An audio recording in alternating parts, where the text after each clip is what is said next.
Hi, my name's Anara. And when I was 10, my parents dropped me off at a crisis care center like I was a package they forgot to return. They told me it was temporary, said they just needed a little space. Then they flew to Europe with my sister. I didn't see them again for years, until they showed up broke, smiling and asking for help. But that's not the worst part. The worst part is, they planned it. Every word, every step. They took my name, my credit, even the inheritance my grandmother left me. And when I finally started to speak out, they tried to silence me, again. But what happens when the forgotten child refuses to stay quiet? The heater in the car blew warm air on my legs, but the rest of me was frozen. I sat in the back seat, cradling a duffel bag that held more space than items. A sweatshirt, a toothbrush, and a note that didn't even list a phone number, just my name and a street I didn't recognize. Mom and Dad sat in the front, their bodies stiff, their voices absent. I wanted them to say something, anything, but the silence was louder than words. We pulled into a small parking lot in South Minneapolis, just off a side street I'd never seen before. It looked like any other brick building from the outside, except the sign read, Youth Stabilization and Crisis Center. My stomach flipped. I asked Dad where we were, but he didn't answer. Mom turned in her seat, forcing a smile that didn't make it to her eyes. "This is just for a little while," she said, brushing a non-existent speck off my coat. "We need some time to figure things out." "Time?" I repeated. "What kind of time?" Dad cleared his throat. "You'll be safe here, Anara." I remember reaching for the door handle, then pausing. I wanted to ask if I'd done something wrong, but I couldn't speak. My throat had locked shut. I climbed out into the icy wind, the kind of cold that made your nose sting. They walked me to the door, handed off the bag to a woman with tired eyes and a clipboard. Mom gave me a quick hug. Dad didn't hug me at all, just shook my hand like I was a neighbor kid he barely knew. No tears. No last look back. Then they left. I stood in that entryway, watching their taillights disappear. I told myself they'd turn around, that this was some test, some twisted parenting game. But the car never stopped, never slowed. I didn't know it then, but they were never coming back. The intake form misspelled my name. They left out the second A. I corrected it twice before giving up. The room they led me to smelled like antiseptic and sadness. There was a bed in the corner, with a folded blanket and a pillow that looked like it had been punched into submission. "This is temporary," the staff woman said. Her voice was kind, but her eyes said, "Don't ask questions." She moved on before I could speak. For days, I sat waiting by the window. I watched snow collect along the fence and wondered if they were watching it fall, too. I imagined them stuck in traffic, or trying to call but losing my number. The rationalizations kept me company more than the people did. One night, a younger staffer brought me a second blanket without saying a word. I nodded a thank you.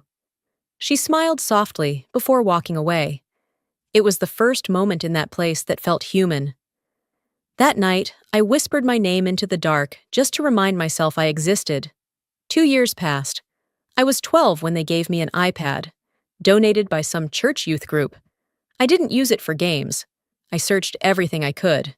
Their names, my sister, school news, Facebook, then Instagram. That's where I found Callista. The first photo that came up was her in Paris. Eiffel Tower behind her, her hair in soft waves. She wore a white dress I remembered her begging Mom to buy. Caption, "Paris with my favorite people." I scanned the faces. Mom, Dad, smiling, holding drinks. Then I noticed her wrist. The bracelet, woven thread, lopsided beads. I had made it for her on my 9th birthday. She used to wear it to bed. And she still wore it. She remembered the bracelet, but not me.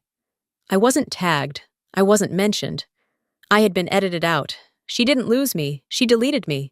At 13, I was placed with a therapist who saw me once a week in a room that smelled like lemon-scented wipes and burnt coffee. She didn't push. She waited. Sometimes we sat for the full 40 minutes without speaking. But in those silences, I learned to breathe again. One session, she handed me a notebook and pen. I didn't write right away. But that night, alone in my room, I opened to the first page and wrote a single sentence.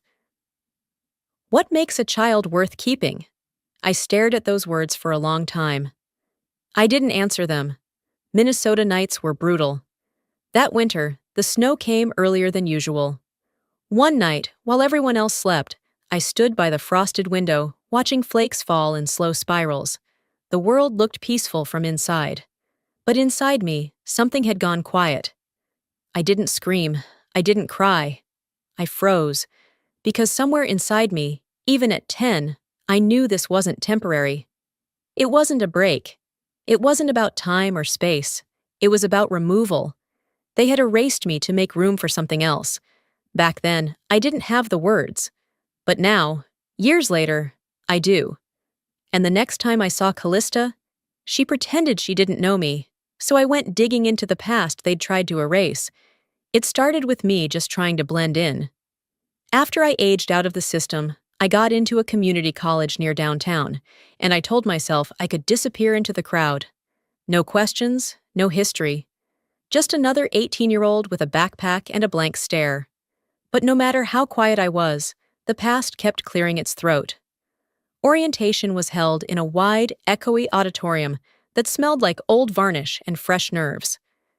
I sat 2 rows from the back, half listening to some overly peppy student ambassador walk us through campus values. My name tag had a typo again, Anna instead of Anara. It figured. Then I saw her, Callista.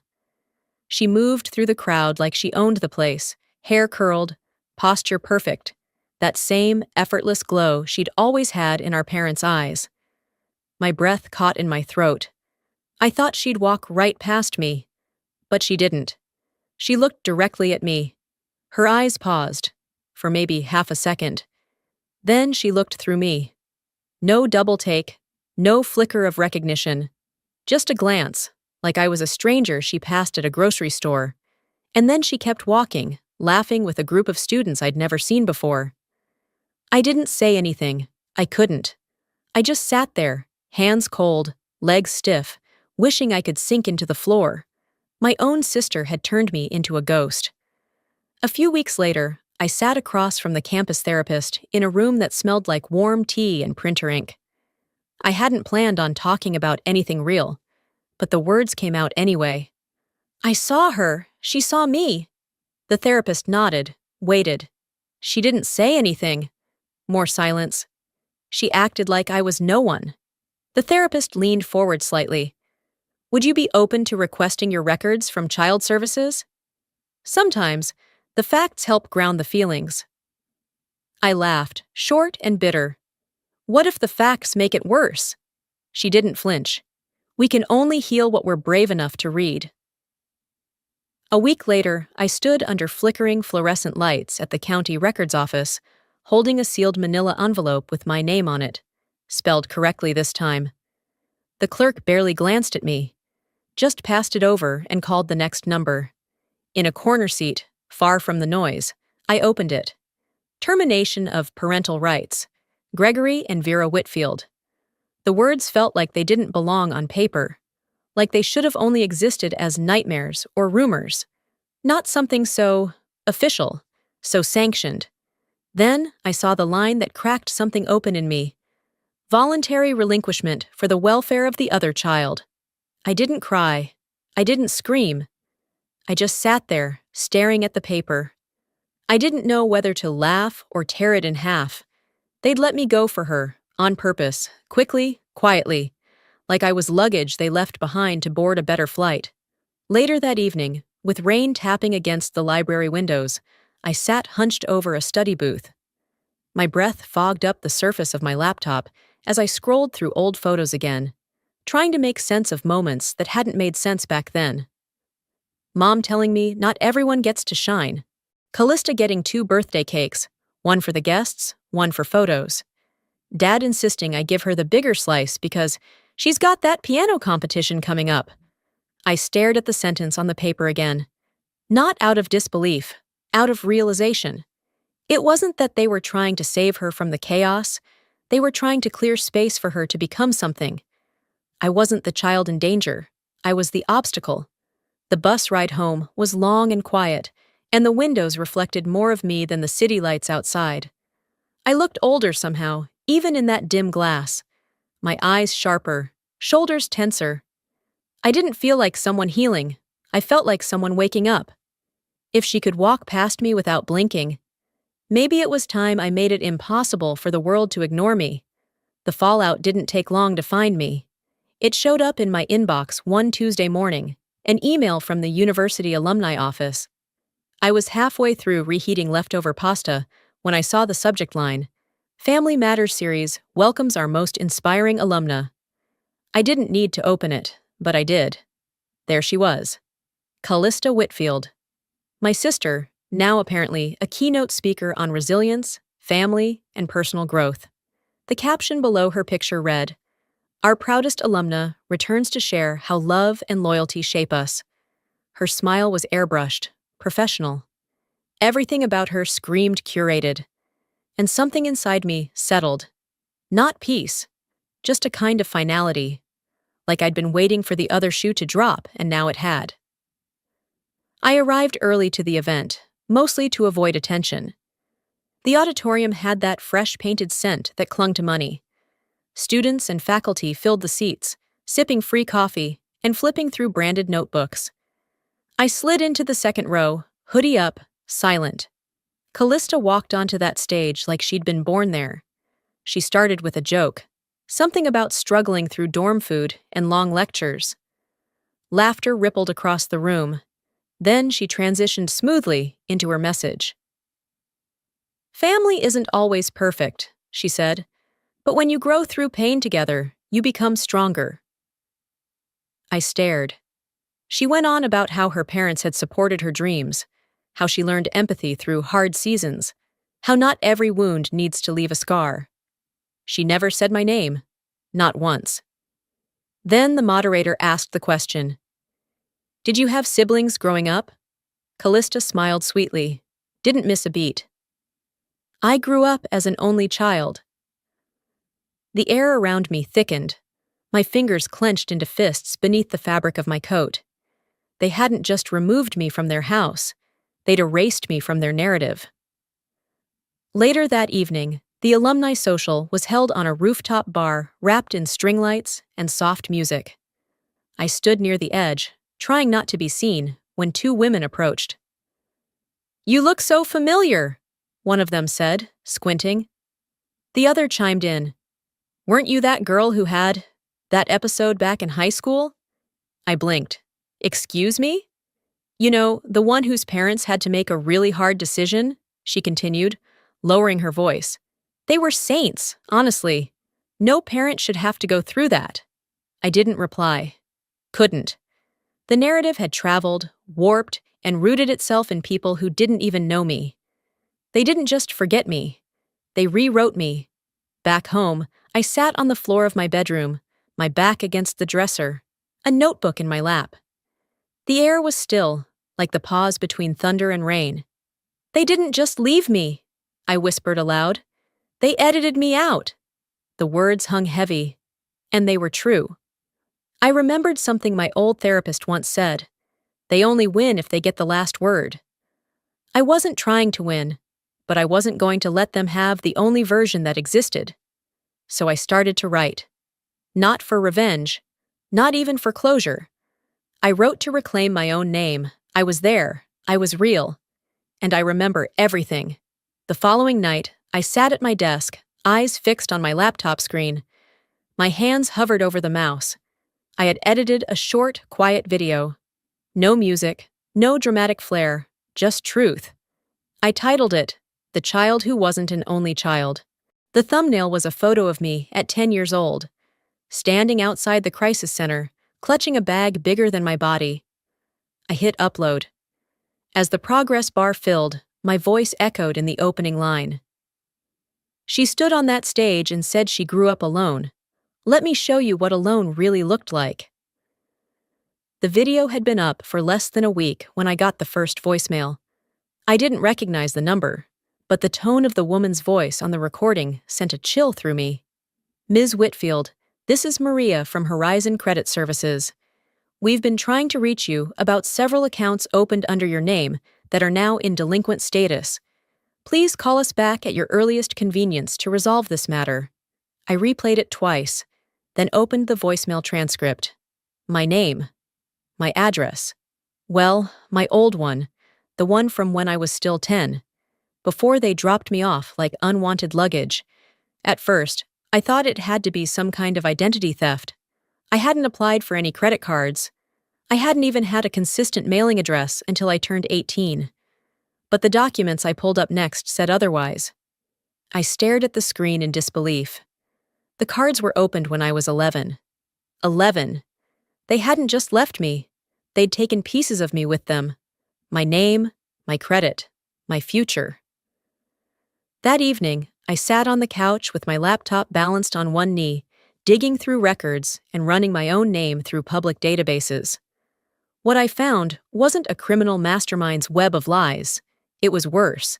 It was lazy, messy, desperate, unpaid rent notices, bounce-back checks tied to my childhood address, and then, buried on a second page of search results, a GoFundMe-style donation page. "Help the Whitfield family recover from loss." There it was. A photo of Callista, posed sadly near a beach. Mom's caption beneath it read, "Raising a daughter after trauma takes more than love. It takes support." They'd turned me into a backstory, a plot device, something tragic they could use for sympathy and a few $100s. And I had no say.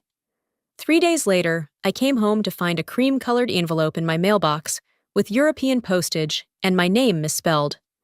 The handwriting was messy, rushed. There was no return address, but it had been redirected from the foster address I lived at when I was 12. Inside was an invoice, a luxury dinner, 7 courses, wine pairings, private room rental, dated 4 months ago. The name listed under Honoree, Callista Whitfield. And the delivery location? Florence, Italy.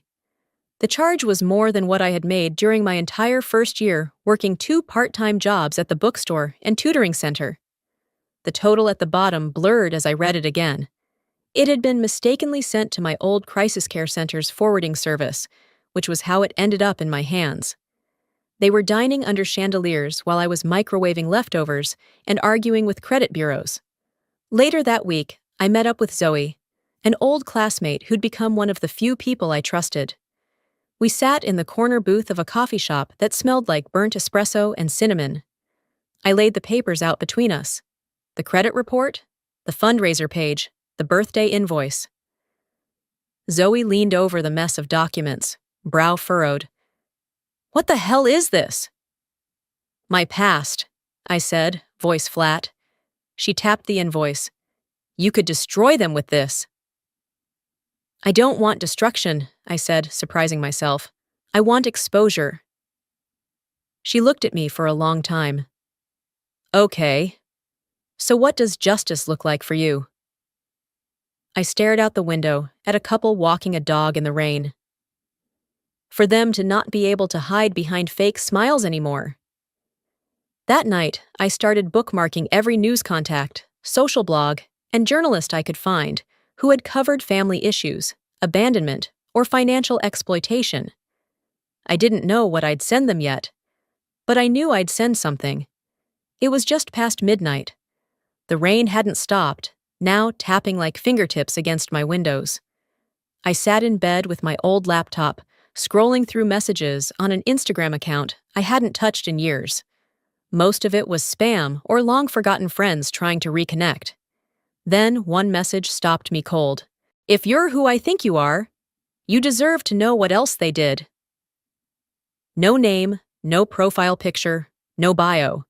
Just a gray circle and a few words that felt heavier than everything I'd uncovered so far. I stared at it for nearly a minute, heart beating slow but deep. Then I typed a response.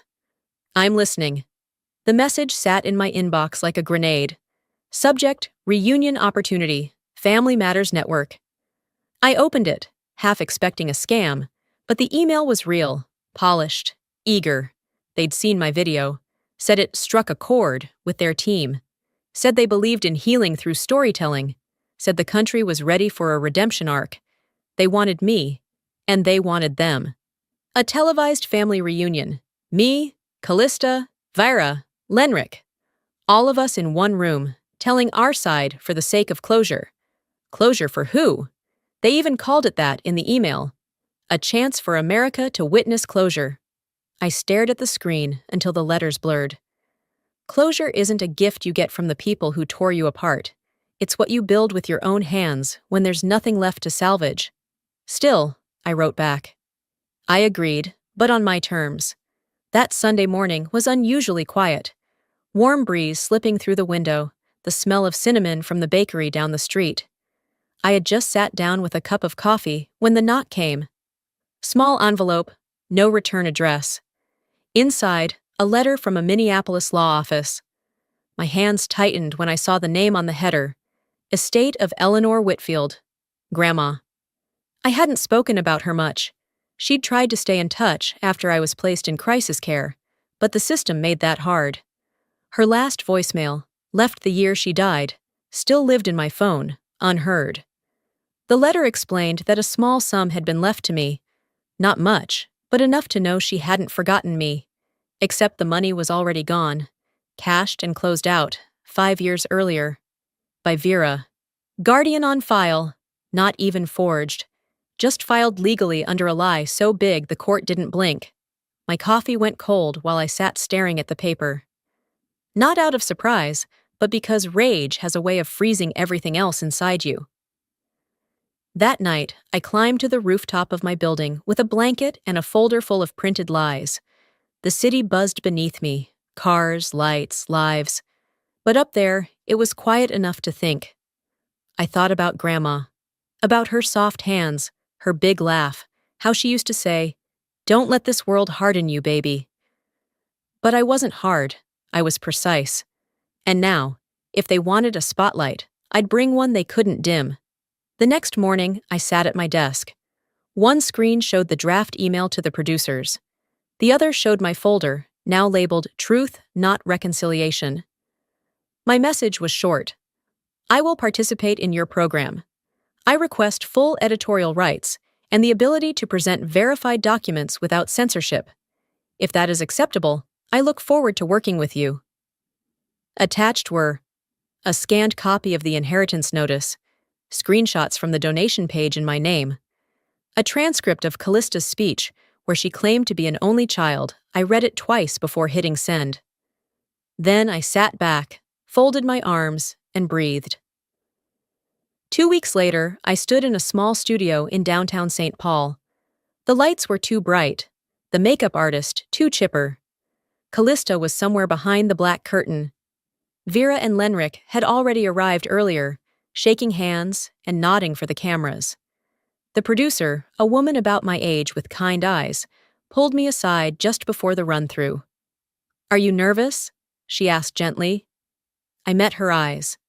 They had every chance to be honest. A pause. "What comes next is their choice, not mine." She nodded slowly. "This might change everything." I turned toward the set, where the lights were warming and the cameras were already rolling. And it did. Just not the way anyone expected. The stage was cold, colder than I expected for spring. Maybe it was the lights, or maybe it was the weight of what was about to happen. I stood in the wings, watching Callista sit in the makeup chair, her reflection more polished than the truth she'd soon face. Vera was already mic'd up. Lenric paced like a man auditioning for sympathy. The producer leaned in beside me, whispering, "They've been rehearsing how to phrase things. Make it sound thoughtful, not like blame." I didn't answer. I was too focused on the flash drive in my palm. It felt heavier than plastic, heavier than memory. Right before the interview was set to roll, I walked over to the control booth. I looked the tech in the eye and said, "Play this instead. No voiceover, no edits. Just roll it straight." The woman blinked. "You sure?" I nodded. Let the world see what they couldn't say out loud. It was grainy, the footage. Security cam style, slightly tilted, but it showed everything. Me, 10 years old, standing on the steps of crisis care, holding a duffel bag too big for my frame. Vera's voice in the clip. Don't make this harder than it has to be. No goodbye, no explanation. The broadcast went live. Social media caught fire. Comments flew in faster than the producers could moderate. Is this real? How do you leave your own child like that? Where were the cameras when she needed a family? I sat in the green room, watching the hashtags stack up. One producer called me, stunned. We've never had this kind of reaction before. I didn't smile. I didn't gloat. This wasn't revenge, I said. It was correction. 2 days later, I came home to a pile of legal envelopes, one marked urgent. I opened it in the kitchen, standing by the counter like I had during every phone call that told me I didn't matter. Inside, a formal petition. Vera and Lenrick Whitfield request financial support from their adult daughter, citing years of emotional and economic hardship incurred in raising her. They were suing me, not because they had a case, because they wanted a new script. Their argument? My success was built on their sacrifices. I called my attorney, put her on speaker. She sighed, long and deep. They don't have legal standing, but that won't stop them from trying to guilt the court. I stared at the papers. They couldn't afford to raise me, but now I'm supposed to fund their failure? That night, I pulled out my camera again. No security footage this time, no outside sources. Just my voice. I filmed in my home office, dim lighting, walls covered in printed screenshots of comments from strangers who said I helped them feel seen. This time, I said into the lens, I want to talk to the people who think I owe them something. I held up the lawsuit, read pieces of it, then held up a copy of the letter from the state that confirmed I'd been relinquished. To anyone wondering why I speak out, it's because silence was my inheritance. It's the only thing they made sure I had, and I've paid that debt in full.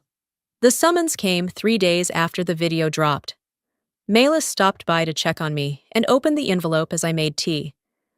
They're really going through with it, she said, skimming the legalese. They want you back in their narrative. I sat down slowly, folded the paper once, then again. They drew the line, I said, not to her, but to the room, to the world, to the version of me that once would have begged for understanding. Now I was done begging. Now I'll show them what happens when you cross it. The podcast studio was warm, the walls padded in thick black foam, the lights soft. I liked the quiet hum of the equipment, the way the host smiled at me like she knew I wasn't there to play the victim. I was ready, notes in my hand, truth at the tip of my tongue. But 2 minutes before we went live, her assistant walked in holding a phone. She whispered into the host's ear. His face changed instantly. I'm so sorry, Inara, he said, setting the headset down gently. We just got a cease and desist from your family's legal team. There it was. They're citing defamation, he added, guilt spilling out of every word. I didn't say much, just nodded, gathered my things, and left. But inside, something shifted. Not like the breaking before. This time, it was solid. Cold. Permanent. They never wanted me quiet. They wanted me erased. 2 days later, I held a reading at a small bookstore tucked between a used record shop and a faux restaurant. The kind of place where the shelves lean slightly and the chairs wobble. I read from my journals, the ones I'd kept since age 13. The room was small, the crowd smaller. But it felt right. After the signing, an older woman waited until everyone had filtered out. She wore a tan cardigan with elbow patches and carried a leather satchel worn from years of use. You won't remember me, she said softly, but I remember you. I tilted my head. I'm sorry? My name's Eliza, she continued. I was the housekeeper at your parents' place. You were maybe 5 the last time I saw you. I froze. I never forgot you, she said, and I've kept something I think you need to hear. She opened her bag and pulled out a folded piece of lined paper. I recognized the handwriting immediately. It was Mom's. She called it Notes to the Nanny back then. Daily instructions, reminders, and warnings. This one read, Anara will be leaving soon. Don't mention anything to Callista yet. We'll explain it later. She needs space to grow without distraction. Distraction. That's what I was. She knew, Eliza said gently. Callista was told you were getting help, so she could thrive. I stood there, my hand still clenched around the paper, trying to breathe. That night, I sat in my apartment with the lights off. The TV was on mute, playing one of Callista's recent videos. I didn't know the full story, she told her millions of followers. I was just a kid. I only saw what they showed me. I watched her blinking slowly at the camera, the soft piano music swelling beneath her voice. I could almost believe her if I hadn't held the paper in my hand. She knew, and she chose herself. I uploaded Eliza's statement anonymously that night, reading it into my phone in a flat, clear voice. No music, no filter. It spread faster than I expected. The comments flooded in. She was complicit. How many lies can one family hold? Cancel Callista? But I didn't want cancellation. I wanted truth. Later that week, I walked late into the evening, phone pressed to my ear. Milas was on the other end. How far are you willing to go? She asked, not out of judgment, but concern. As far as they went to bury me, I said, watching the city blur past car windows. Maybe further. I told her I'd drafted the opening of a countersuit, identity theft, emotional damages, not to get rich, just to get heard in a courtroom where lies had legal limits. Good, she said. You deserve a space they can't rewrite. Back at my apartment, I opened the email draft addressed to their attorney. My fingers hovered over the keyboard. I wasn't angry, I was ready. The following morning, my inbox pinged. A journalist had responded. We've reviewed the footage and Eliza's statement. We'd like to run a full piece, if you're willing. I stared at the message for a long time, fingers curled against the sides of my mug. This time, the world would hear my story. Not their version of it. The subject line read, You deserve to hear this. No name, no signature. Just an anonymous email sitting at the top of my inbox when I opened my laptop that morning. I hesitated. Clicked. Inside was a single audio file. No context, no explanation. I pressed play. At first, the background was muffled, ice cubes clinking in a glass, distant music, some light chatter. Then came the voice. Vera, slurred but unmistakable.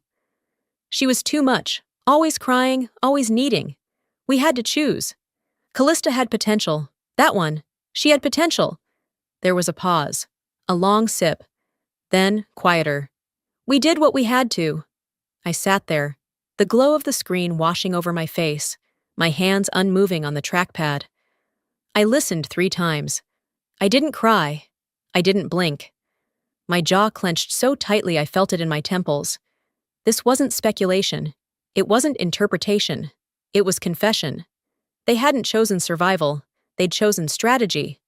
By noon, I had rented a room at the community center where my nonprofit held monthly meetings. We sent out a quiet press release. Youth advocate sheds light on legal disenfranchisement. A few local reporters showed up. A small camera crew. Malis sat in the front row, her eyes calm but locked on me. I stood behind a basic folding table. No teleprompter, no frills. I'm not here for sympathy, I began. I'm here for clarity. I played the audio. The room stilled, eyes widened, pens stopped moving. Then I held up the documents. The credit reports, the foster care intake letter, the GoFundMe screenshots with my name. This silence? It wasn't mine. It was forced, and I'm not carrying it anymore. By the time I left the center, local networks had already picked up the story. Comments rolled in faster than I could read them. Messages from old classmates, strangers, former social workers. And then came the retaliation. 2 days later, I was in my attorney's office, scrolling through email threads she'd printed out. Vera and Lenrick had released a joint statement calling the audio a malicious fabrication. Callista followed up with a video post. Hair curled, eyes dewy, voice shaking. "We all make mistakes," she said, "but this is still my family, and families deserve the chance to heal." Their lawyer sent a cease and desist. Again. This time I didn't flinch. "Let them sue," I told my attorney. "I want the discovery phase. I want subpoenas. I want everything they've hidden dragged into the light." She raised an eyebrow. "You sure about that? Discovery gets messy." I nodded. So was crisis care.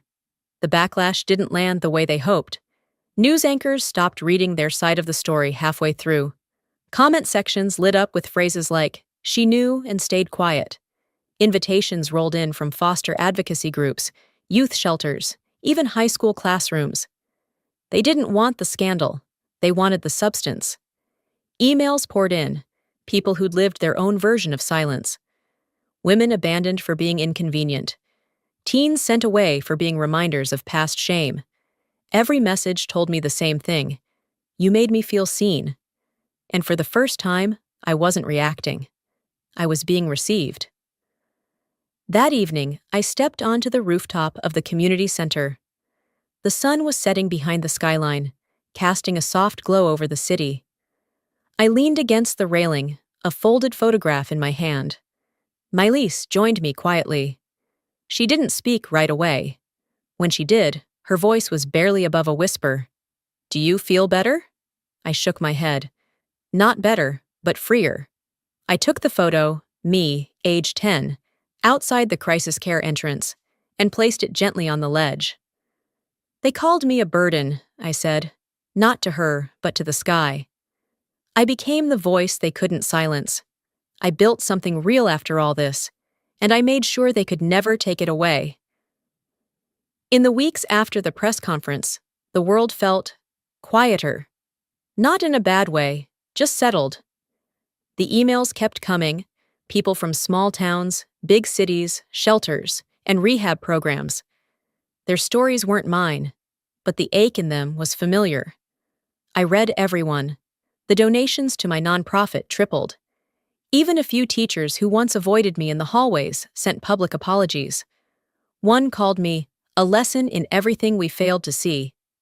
Another mailed a handwritten note. I kept that one. The lawsuit from Vera and Lenrick disappeared quietly. No retraction, no apology. Just vanished, like it had never existed. But their names faded too. A few press outlets tried to keep the drama alive, but the audience had moved on. And me? I stayed. Sometimes justice isn't loud. It just leaves a silence where power used to be. A month later, I was setting up chairs in our new mentoring space. The building used to be a dental office. Now it held second chances. We had whiteboards, beanbags, and a bulletin board titled, "Look What We're Becoming." It was covered in notes from teenagers who hadn't been told they mattered until they got here. That's when I saw her. Callista. She stood just inside the door. No camera, no entourage. Just her, holding a coffee she clearly didn't intend to drink. "I'm not here to cause a scene," she said. I stayed by the bookshelf. "You're not famous here." She let out a small breath. "I watched your interview." I didn't answer. "You weren't wrong," she said. "I just wasn't brave." For a second, I thought about all the things I could throw at her, but I didn't need to. "I don't need you to own what happened," I said, voice even. "I've already reclaimed it." She nodded once. That was it. No hug, no tears. Just a moment. And it was enough. The following spring, I stood behind a podium as our foundation officially opened its doors. The audience was full, former foster kids, social workers, local leaders, and friends who had become family. I didn't speak about what happened to me. I spoke about what came after. "Absence," I said, "teaches you things presence never could, like how to hold yourself up and how to build for others what you never had." At the back of the room, Milese stood by a tribute table. On it sat a photo of me at 10 years old, the one taken outside crisis care. Beside it was a plaque. proof that being left behind is not the end. When the speech ended, I hugged Melis tighter than I expected. She whispered, "She'd be proud of you," and I believed her. That night, in the quiet of my apartment, I lit a candle and pulled out a letter I'd never planned to send. To Vera and Lenric. It wasn't filled with fire, just honesty. "You didn't break me," I wrote, "but you did leave pieces I had to carry longer than I deserved." I folded it once, then twice, set it in a dish by the window, watched the flame curl the edges, blacken the middle, then reduce it all to ash. And just like that, I let it go. Weeks later, in the garden behind the foundation, I sat on a bench while one of our students ran laps along the path. She was 12, sharp, observant, and loud in the best way. She stopped suddenly and asked, "Do you ever wish they came back and said sorry?" I thought for a moment. "No," I said, smiling gently, because I stopped needing an apology to move forward. She nodded like she understood, then took off running again. I sat alone, watching the trees sway in the wind. For once, the silence didn't feel like absence. It felt like arrival. This wasn't a happy ending, but it was mine, and that was enough. Looking back, I don't carry bitterness. I carry clarity. What happened to me wasn't fair, but fairness isn't guaranteed in life. What is guaranteed is our choice, to stay silent or to speak up, to repeat the hurt or to build something better. I chose to build. If you've ever felt discarded, unseen, or like your story didn't matter, let this be proof that it does. You are not invisible. You are not a footnote. You get to write the ending. Now I want to hear from you. Have you ever had to reclaim your own narrative? Have you been erased or forced to start over from nothing? Drop a 1 in the comments if this story touched your heart. Tell me what state you're watching from. And if it didn't resonate, I'd still love to know why. Let's talk about it. If you want more real stories that speak truth and healing, subscribe to this channel and stay with us. We're just getting started.